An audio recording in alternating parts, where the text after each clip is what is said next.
Hello दोस्तों। मेरा नाम है धैर्येंद्र सिंह। आज की वीडियो से बेसिकली हम समझने वाले हैं calculation of return on investment and expected return. Fundamentals of investment में ये बहुत ही इंपॉर्टेंट टॉपिक है। ये इसमें हम समझेंगे कि ये न्यूमेरिकल क्वेश्चंस को सॉल्व कैसे करते हैं, फॉर्मूलेस को समझेंगे, रिटर्न ऑन इन्वेस्टमेंट का कैलकुलेशन कैसे होता है और एक्सपेक्टेड रिटर्न का कैलकुलेशन का थोड़ी सी बात करने वाले हैं। ये वीडियो पार्ट्स में बनेगी, ठीक है। तो आपको क्या करना है, फंडामेंटल इन्वेस्टमेंट की प्लेलिस्ट बनी हुई है, वहां जाके आपको प्लेलिस्ट को फॉलो करते रहना है, सारी वीडियोस वहां मिल जाएगी। चलिए बिना कोई देरी के शुरू करते हैं। इस वीडियो के आपको नोट्स भी मिल जाएंगे डिस्क्रिप्शन में ही। स्टार्ट करते हैं। पहले थोड़ा समझ लेते हैं रिटर्न ऑन इन्वेस्टमेंट होता क्या है, क्योंकि हम इसका कैलकुलेशन करना सीखेंगे रिटर्न ऑन इन्वेस्टमेंट का। तो पहले दरअसल इसका मतलब समझ लेते हैं कि रिटर्न ऑन इन्वेस्टमेंट का मतलब होता क्या है। जैसे कि यहाँ पर रिटर्न ऑन इन्वेस्टमेंट का मतलब क्या होता है कि जो आपने इन्वेस्टमेंट की है उसके ऊपर कितना रिटर्न आएगा। ये आपको कोई भी डिसीजन लेना होता है जब भी इन्वेस्टमेंट का, तो ये लेना, ये समझना होता है कि जो मैं इसमें पैसा लगाने वाला हूँ उससे कितना पैसा वापसी आने वाला है मुझे। That is called return on investment. Suppose करो कि आपने कहा कि मुझे 1 लाख रुपए लगाना है शेयर्स में, और आपको ये भी देखना पड़ेगा कि 1 साल के बाद ये 1 लाख से मुझे कितना फायदा होगा, रिटर्न कितना मिलेगा। फॉर एग्जाम्पल आपने कहा कि मुझे 10% का मिलेगा, तो यानी कि 1 लाख पे 10% यानी कि 10,000। तो ये जो परसेंट निकालना होता है ना कि कितना परसेंट का रिटर्न मिलेगा उस इन्वेस्टमेंट पे, इसी को रेट ऑफ रिटर्न बोलते हैं, रिटर्न ऑन इन्वेस्टमेंट बोलते हैं ऐसे इसी को। और यही हम निकालना सीखेंगे कितना परसेंट रिटर्न ऑन इन्वेस्टमेंट मिलेगा किसी भी इन्वेस्टमेंट में। ये बहुत जरूरी होता है डिसीजन लेना, क्योंकि अगर ये ज्यादा आपको मिलेगा तो इन्वेस्टमेंट वर्थ है आपकी उसकी, इसका मतलब आपने इन्वेस्टमेंट बहुत बढ़िया कर रखी है, ठीक है ना। वरना आप वो इन्वेस्टमेंट करोगे ही नहीं। तो इसलिए रिटर्न ऑन इन्वेस्टमेंट होता है। Return on investment is a financial ratio that calculates an investor gain. मैंने बताया ना, जो इन्वेस्टर को गेन होगा, क्या फायदा होगा, ठीक है, in relation to the cost of the investment. जो उसने इन्वेस्टमेंट में खर्चा किया है उससे क्या फायदा होने वाला है, उसको निकालने के लिए हम रिटर्न ऑन इन्वेस्टमेंट निकालते हैं, जिसको शॉर्ट फॉर्म में क्या बोलते हैं, ROI। सो ये फाइनेंशियल रेशियो है जो कि कैलकुलेट करता है कि इन्वेस्टर का गेन कितना होने वाला है एक इन्वेस्टमेंट के अंदर। ये बहुत ही फाइनेंशियल टर्म है ये, ठीक है, जो कि यूज होती है एक इन्वेस्टमेंट की प्रॉफिटिंग निकालने के लिए या प्रॉफिटेबिलिटी निकालने के लिए। एक इन्वेस्टमेंट में मुझे क्या प्रॉफिट होने वाला है वो निकालने के लिए हम इस रेशियो का यूज करते हैं, इस रिटर्न ऑन इन्वेस्टमेंट को यूज करते हैं। समझ आ रही बात। तो ये बात समझ में आ गई है कि हमें रिटर्न ऑन इन्वेस्टमेंट क्या है, कि इन्वेस्टर का फायदा कितना होने वाला है वो निकालने के लिए हमें निकालना पड़ता है इन्वेस्टर। तो एक इन्वेस्टर को जरूर ये रिटर्न इन्वेस्टमेंट कैलकुलेट करना पड़ता है, ताकि मैं इन्वेस्टमेंट जो करने वाला हूँ वो फायदा देगी या नहीं देगी मुझे।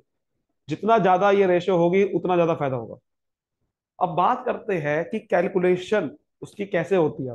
ROI की देखो, ROI की कैलकुलेशन दो तरीके से होती है।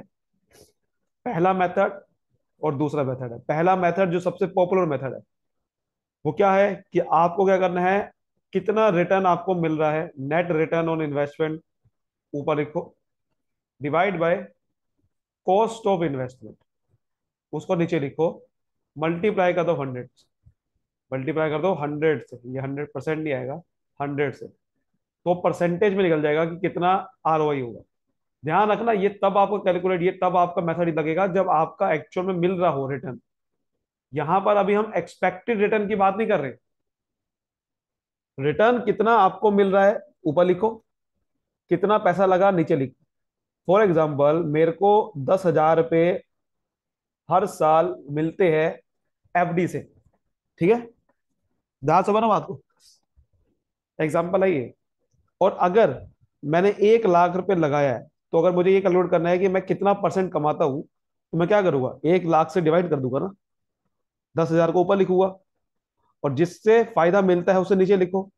ये फायदा लिखा ऊपर मैंने, और जिससे फायदा मिल रहा है उसको नीचे लिखो। और क्योंकि अगर मुझे परसेंटेज की फॉर्म में निकालना है, तो मैं अगर 100 से मल्टीप्लाई कर दूंगा तो मेरे परसेंटेज फॉर्म में आ जाएगा, यानी कि 10%। मतलब क्या है इसका, कि 1 लाख का हर साल 10% मुझे इन्वेस्टर को गेन होता है। समझ रही बात? This is called return on investment का निकालने का तरीका।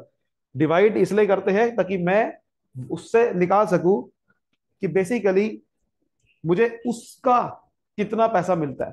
क्योंकि अगर मैं डिवाइड ही नहीं करूंगा कैसे निकालूंगा? मुझे एक चीज बताओ, 10,000 है तो 10,000 किसका कितना परसेंट है 1 लाख का? तो निकालने के लिए क्या करना पड़ेगा मुझे? 1 लाख से पहले डिवाइड करूंगा तो मेरा रेशियो की फॉर्म में आ सकता है, ये 1/10 आ गया। लेकिन अगर मुझे परसेंटेज निकालना है तो ये अपने आप में कितना परसेंट है? 1 लाख 100% है। तो ये कितना परसेंट है वो निकालने के लिए क्या करना पड़ेगा? ये 1/10 आ गया, मुझे 100 से मल्टीप्लाई करना पड़ेगा, जिससे मैं ये निकाल सकूं कि 1/10 100 का कितना परसेंट होता है। ठीक है ना? तो ये चीज होती है। तो ऐसे भी इस तरीके से निकालते हैं। तो ये 10% आ गया। देखिए सेकंड मेथड क्या है? सेकंड मेथड ये होता है कि आप क्या करो, इन्वेस्टर की इन्वेस्टमेंट की जो फाइनल वैल्यू है उसको लो, जिसे बोलते हैं FVI, माइनस कर दो जितना आपने पहले लगाया था पैसा, इनिशियल वैल्यू क्या थी इन्वेस्टमेंट की, उसको माइनस कर दोगे तो भी आपका रिटर्न निकल जाएगा।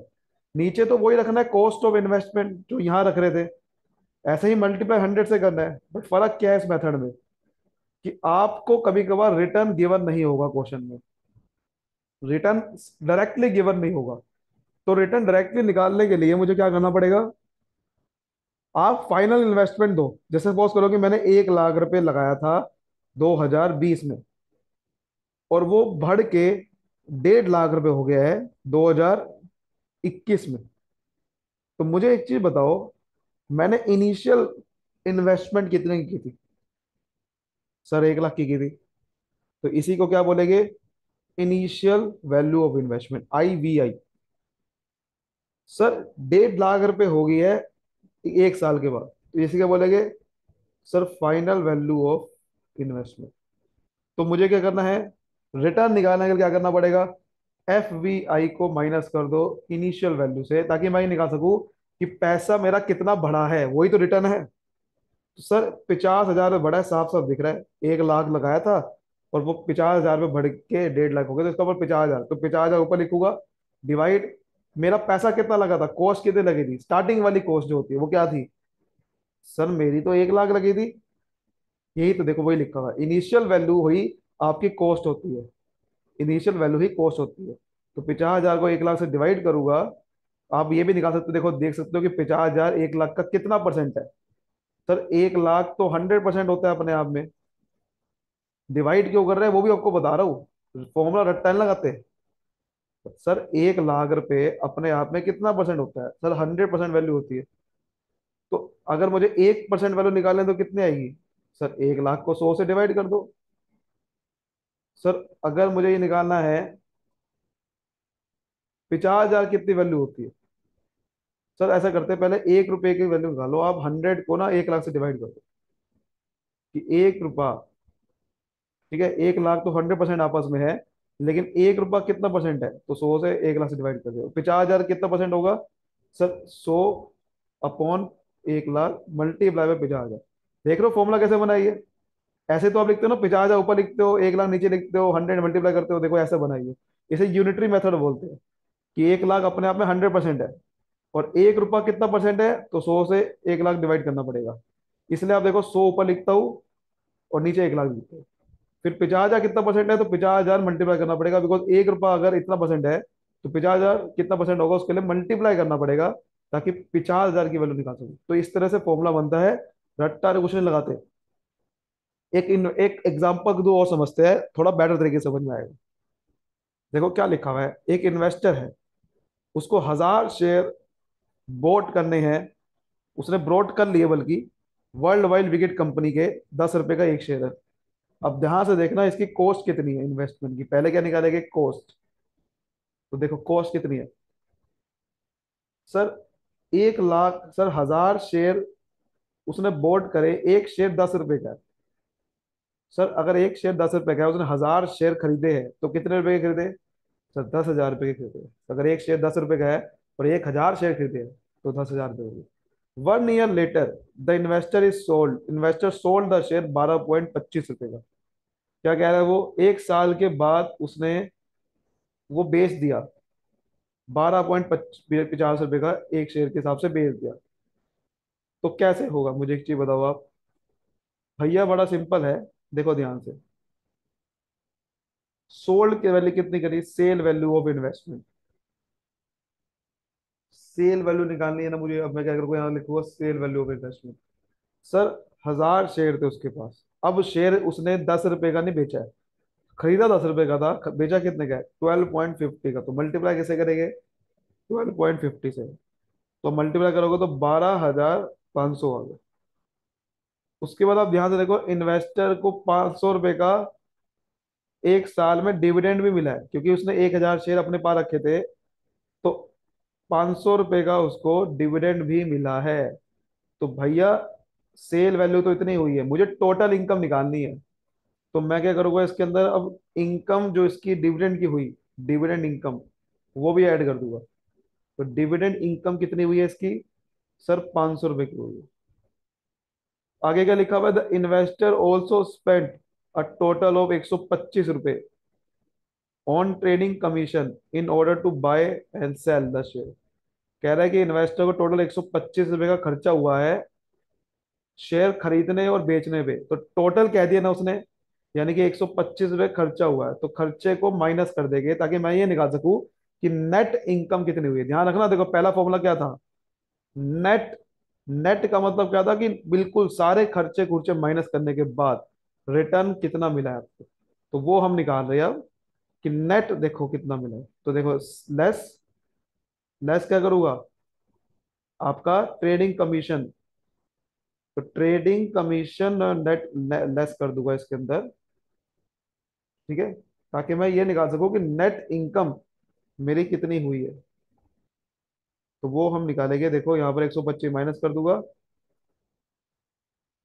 ठीक है। तो कितना आ रहा है मेरे यहाँ पर, ध्यान रखो।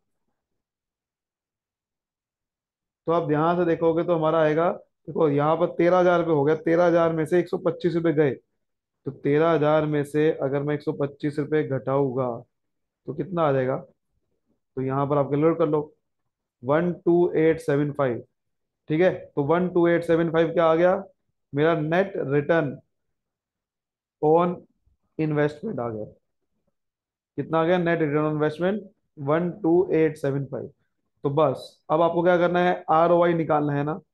तो आर ओ आई कैसे निकलेगा, पहला फॉर्मूला याद करो क्या था, कि जो आपको रिटर्न मिलता है उसको ऊपर लिखो, नीचे क्या लिखो, उस पर कॉस्ट कितनी लगी है। ये सब आपका रिटर्न मिला है, पैसा देखो बेचा है ना आपने, तो रिटर्न मिला है आपको, 12,500 रुपये मिले हैं आपको, 1000 शेयर। अब मेरे पास ध्यान समझना, देखो ये ध्यान से एक चीज समझना, कि पैसा बेसिकली मेरा, देखो ये फॉर्मूला क्या था पीछे वाला, फाइनल वैल्यू। तो इसमें फाइनल वैल्यू ऑफ इन्वेस्टमेंट कितनी थी और इनिशियल वैल्यू कितनी थी, ये ध्यान से देखो पहले। देखो मैं आपको बताता हूँ पहले यहाँ पर गेन कितना हुआ है, ये 12,500 रुपये रिटर्न नहीं है, ये ध्यान रखना। क्यों, क्यों नहीं रिटर्न आई है, तो इसलिए यहाँ ध्यान रखना कि ये रिटर्न नहीं है। 12,500 रुपये रिटर्न नहीं है, क्यों नहीं है, क्योंकि ये भैया 1000 शेयर इसने खरीदे और 1000 शेयर ही बेच दिए। तो बेसिकली ये उसकी फाइनल वैल्यू है। इनिशियल वैल्यू थी 10,000 रुपये, कॉस्ट थी। तो अब जब उसने आप बेचने वाले थे तो उसकी वैल्यू कितनी होगी थी, क्योंकि शेयर अब 1250 का हो गया था ना। तो 12,500 रुपये का उसकी वैल्यू हो चुकी थी। तो बेचने के बाद आपको फायदा कितना हुआ, मुझे एक चीज बताओ, आपने कोई चीज 10,000 रुपये की खरीदी और 12,500 की बेची, तो फायदा कितना हुआ, 2500 का। तो बेसिकली वो 2500 रुपये आपका फायदा है, वो लिखना है आपने, ध्यान रखना। 2500 रुपये फायदा है, तो वो आपका फायदा है। और दूसरा फायदा क्या है, ये डिविडेंड, क्योंकि डिविडेंड मिलता है आपके इन्वेस्टमेंट पे।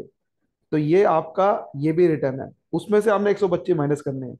तो ये नेट रिटर्न नहीं लिखेंगे इसको, ये भी आपको ध्यान रखना है। क्यों नहीं लिखेंगे, क्योंकि ये बेसिकली आपका नेट रिटर्न नहीं है, ठीक है। ये आप कह सकते हो कि नेट आपका इनकम, कह सकते हो आप कि नेट आपकी इनकम कितनी रिसीव हुई, रिटर्न इज डिफरेंट। तो रिटर्न निकालने के लिए मुझे क्या करना पड़ेगा, तो नेट रिटर्न कैसे निकलेगा, नेट रिटर्न के लिए आपको क्या करना पड़ेगा, 12,500 में से 10,000 घटाने हैं, ताकि मैं निकाल सकूँ गेन कितना हुआ है सेल करते थे। फिर 500 रुपये का मुझे डिविडेंड की इनकम हुई है, माइनस 125 रुपये कमीशन थी। तो 2500 प्लस 500 -125 रुपये। तो ये चीज है, तो 3,000 में से 125 रुपये का कितना आता है? 3,000 में से 125 रुपये गए तो कितना आएगा? 5782875। तो बेसिकली 2875 आएगा। तो ये लिखना है आपने, 2875 डिवाइड बाय कितना आपने इन्वेस्टमेंट करी थी सर, 1 लाख रुपए की, मल्टीप्लाई 100 से करूंगा तो 28.75% इज योर राइट आंसर। कितना आएगा? तो ये ध्यान रखना है। रिटर्न कैसे निकालते हैं? बेचना वैल्यू रिटर्न नहीं होती। आपको रिटर्न निकालने के लिए गेन देखना पड़ता है, गेन कितना हुआ है। तो 2500 का फायदा हुआ था। Dividend is also a income. ठीक है, तो ये भी आपका गेन ही है, जो इन्वेस्टमेंट इन्वेस्टमेंट के ऊपर मिला है आपको। तो ये कोई वो नहीं है कि फाइनल वैल्यू है। तो ये चीज है। तो यहां से आपको ऐसा करना है, और कोई भी खर्चा होता है उसको माइनस कर देना होता है, इस तरह से आपको निकालना होता है। उम्मीद करता हूं यहां तक आपको समझ में आया होगा। इस तरीके से आपको निकालना होता है। अगला हमारा एक और होता है एनुलाइज रिटर्न ऑफ इन्वेस्टमेंट। कभी कभार आपको रिटर्न ऑन इन्वेस्टमेंट को एनालाइज करना पड़ता है, साल के हिसाब से निकालना पड़ता है। तो ये एक बहुत बड़े तरीका है एनालाइज करने का। ये एक सोल्यूशन है, क्योंकि बेसिक आरओआई जो है वो आपको टाइम नहीं बताता है। The basic ROI calculation does not take into time the length of time that investor is had, कि कितने टाइम तक इन्वेस्टमेंट रखी गई है। तो बेसिक आरओआई ये नहीं बताता है। तो ये इसलिए अब आपको उसको उसको बोलते हैं होल्डिंग पीरियड। कि आपने कोई शेयर में पैसा लगाया तो उसका होल्डिंग पीरियड क्या था, 1 साल तक रखा है आपने, कब तक रखा था। तो उसके लिए आपको एनालाइज निकालना होता है। एनालाइज कैसे निकालना है?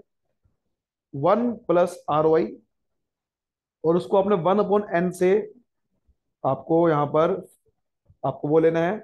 ठीक है, इसकी -1 मल्टीप्लाई बाय 100। तो 1/n इसकी डिग्री हो जाएगी। और ये करना है, अभी इसको समझेंगे कैसे निकालते हैं। तो number of years investment is, N का मतलब है नंबर ऑफ ईयर, कब तक रखी है। एक हाइपोथेटिकल थोड़ा एग्जांपल लेते हैं, इसको थ्रू समझते हैं। ठीक है, जैसे कि आप देखो, ये आपको एक इन्वेस्टमेंट है जिसमें आरओआई आपको 50% का जनरेट होगा अगले 5 साल तक। 5 साल तक 50% मिलेगा आपको। सिंपल आरओआई, एवरेज आरओआई कितना आ रहा है? 10%। 10% का आ रहा है कैसे? कि भाई 1 साल, भाई 5 सालों में अगर 50% का आपको मिलेगा, तो 1 साल में कितना मिलेगा? 50% को 5 से डिवाइड कर दो, 10% का वही आ गया ना, वही लिखा हुआ है। तो रफली आपका अप्रोक्सीमेशन कितना आ रहा है एनुलाइज? कितना आ रहा है? 10% आ रहा है। This is because it ignore the effect of compounding. आपने कंपाउंडिंग को इग्नोर कर दिया। क्या होता है कंपाउंडिंग? देखो, हम क्या करते हैं, हम ये सोचते हैं कि भैया अगर 10, देखो आपने क्या सोचा है, 5 साल में एक इन्वेस्टमेंट में आपको टोटल 50% जनरेट हुआ है। आपने कहा कि इसका मतलब 1 साल में भाई 10% जनरेट होगा, क्योंकि 5 से डिवाइड कर दोगे कितना आ गया? 10%।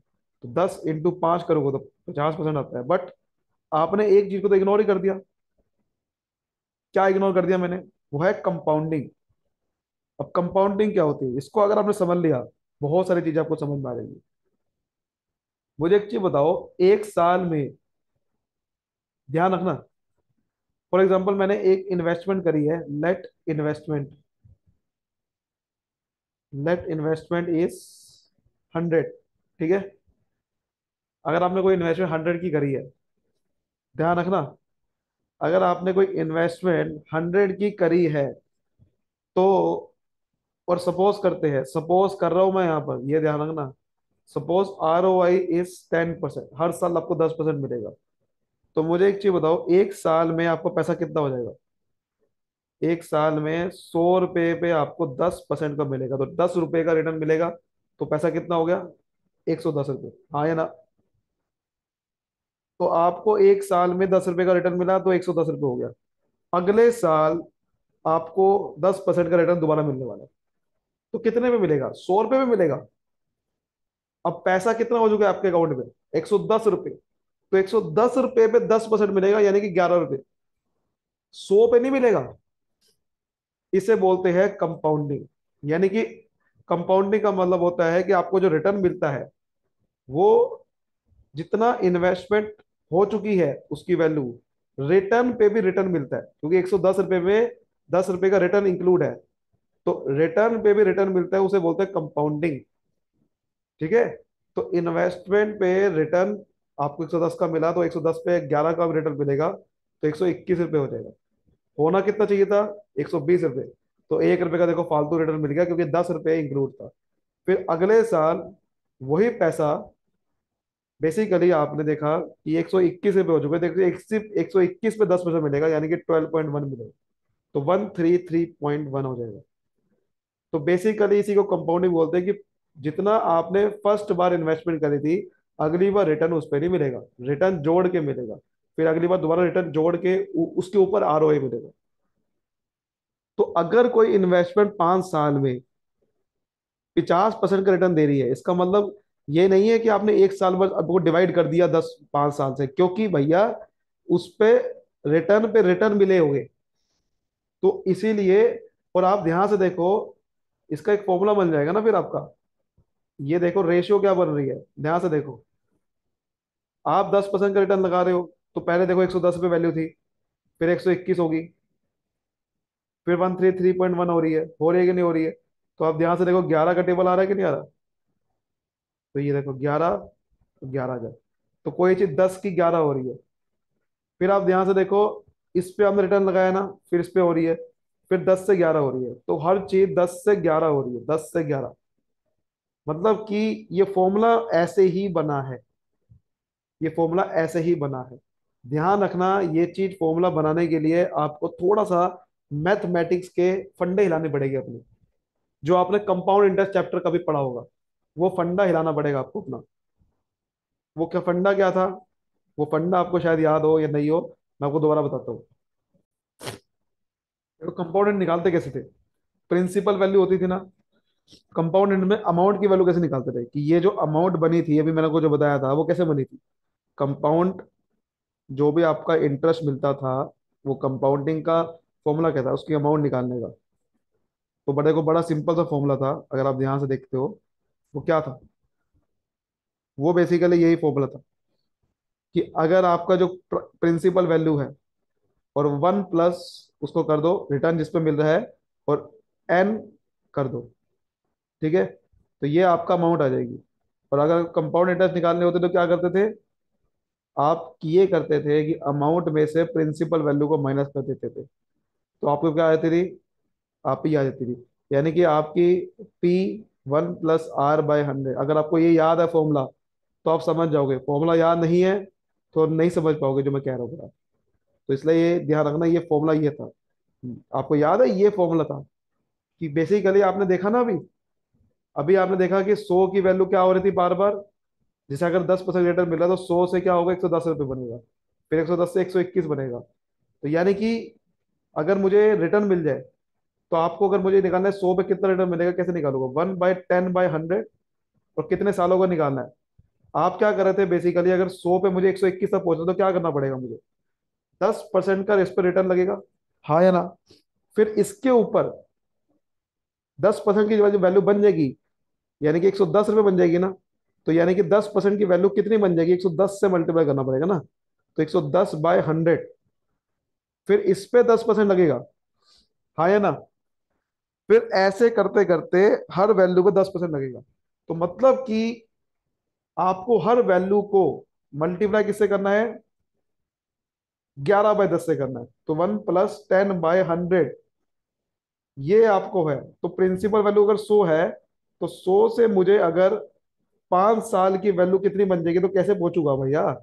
मुझे एक चीज बताओ, इसके ऊपर 10% रिटर्न लगाना है, और जितनी बन जाएगी 110 बन जाएगी, यानी कि 110, 10% का मतलब क्या? 100 तो 110% वैल्यू बन जाएगी। तो यानी कि इसकी वैल्यू 110/100 करना पड़ेगा। फिर इसके ऊपर वैल्यू, इसके ऊपर 10% लगेगा, तो इसकी वैल्यू 110/100 बन जाएगी। फिर इसके ऊपर 110/100 करना पड़ेगा, फिर इसके ऊपर। तो करना क्या है आपको? आप क्या कर रहे हो? ये आप क्या कर रहे थे? 1 + 10/100 को आप मल्टीप्लाई करे जा रहे हो, जितनी बार आपको निकालना है, जितने सालों का निकालना है, यही कर रहे थे आप। यही तरीका है। बेसिकली आप क्या कर रहे थे? कोई अगर चीज 10% है, तो वो कितनी बन रही है बार बार, वो आपको क्या करना पड़ेगा? 1 + 10/100 करना पड़ेगा। तो 110% आ जाएगा। तो 100 का 110% बन रहा है, फिर 110 का 110% बन रहा है, इस तरीके से तो हो रहा ही है। तो जितनी सालों के निकालने, आपको क्या करना है, प्रिंसिपल वैल्यू को एन यहां पर लिख दिया, कितने सालों तक आपको मल्टीप्लाई करना है वो निकाल दो और माइनस कर दो अपनी प्रिंसिपल से, तो क्या आ जाएगा, कंपाउंड इंटरेस्ट आ जाएगा। यही मैं आपको तरीके से इसलिए बता रहा हूं, और यही से फॉर्मूला बना है इसका भी। 1 + ROI, समझ आ गया ना? 1 + ROI क्या मतलब क्या है, वही जैसे कि अगर 10% है तो 10% नहीं, 1 + 10 करना पड़ेगा। तो ये 1 + 10/100, तो ROI का मतलब परसेंट की फॉर्म में था ना, तो उसको डिवाइड बाय 100 लिख दो या सीधा 10% लिख दो, एक ही बात है। और 1/n करना पड़ेगा, बिकॉज यहाँ पर मुझे एनुअलाइज रिटर्न ऑन इन्वेस्टमेंट तक पहुंचना है, मुझे कंपाउंड इंटरेस्ट नहीं निकालना है। तो ये जो एन लिखा हुआ था, मैं जो एन लिख रहा था उसको मुझे उल्टा रेसिप्रोकल करना पड़ेगा। ठीक है, तो 1/n आ जाएगा। तो इस फॉर्मूले जरा पुट करते हैं जरा, जो ये इसमें लिखा हुआ है बिल्कुल इसी फॉर्मूले को यहां पर देखो सॉल्यूशन निकालते हैं। तो ROI कितना है, 50% है। तो क्या करना पड़ेगा, एनुअलाइज रिटर्न निकालने के लिए 1 + 50%, 1/5 सालों का है ना, -1, -1। ठीक है, मल्टीप्लाई बाय 100 लिखा हुआ है ना, ये मल्टीप्लाई बाय 100 देखो। तो यहां पर देखते हैं, यहां निकालोगा तो 1 + 50/100 हो जाएगा, ये 1/5 हो जाएगा, -1 मल्टीप्लाई बाय 100। ठीक है, तो ये हो जाएगा 100 + 50 डिवाइड बाय 100, 1/5 -1, -1 मल्टीप्लाई बाय 100। ठीक है, तो ये कितना हो गया सर, ये हो गया आपका 150/100, या इसको ऐसे लिख सकता हूँ 15, कितना हो गई, 150/100 को लिख सकता हूँ मैं यहाँ पर। तो अगर आप 150/100 लिखोगे तो 15/10 यानी कि 15% भी लिख सकते हो। ठीक है, वैसे 15% आएगा तो नहीं, ठीक है, तब भी आप क्या लिख सकते हो, 15% लिख सकते हो। 150%, सॉरी, लिख सकते हो 150%, ये 15% कहेंगे उसे 150% कहेंगे। तो 150% भी लिख सकते हो आप, या 15/10 लिख दो, एक ही बात है। तो ये 1/5 हो गया, इस तरह से आपने करा। ठीक है, अब आप देखो ये 1/5 है ना, ये उल्टा आपने लिखा हुआ है, रेसिप्रोकल की फॉर्म में लिखा हुआ है, इसको सीधा करके लिखूँ तो 10/15 लिख सकता हूँ। हाँ या ना?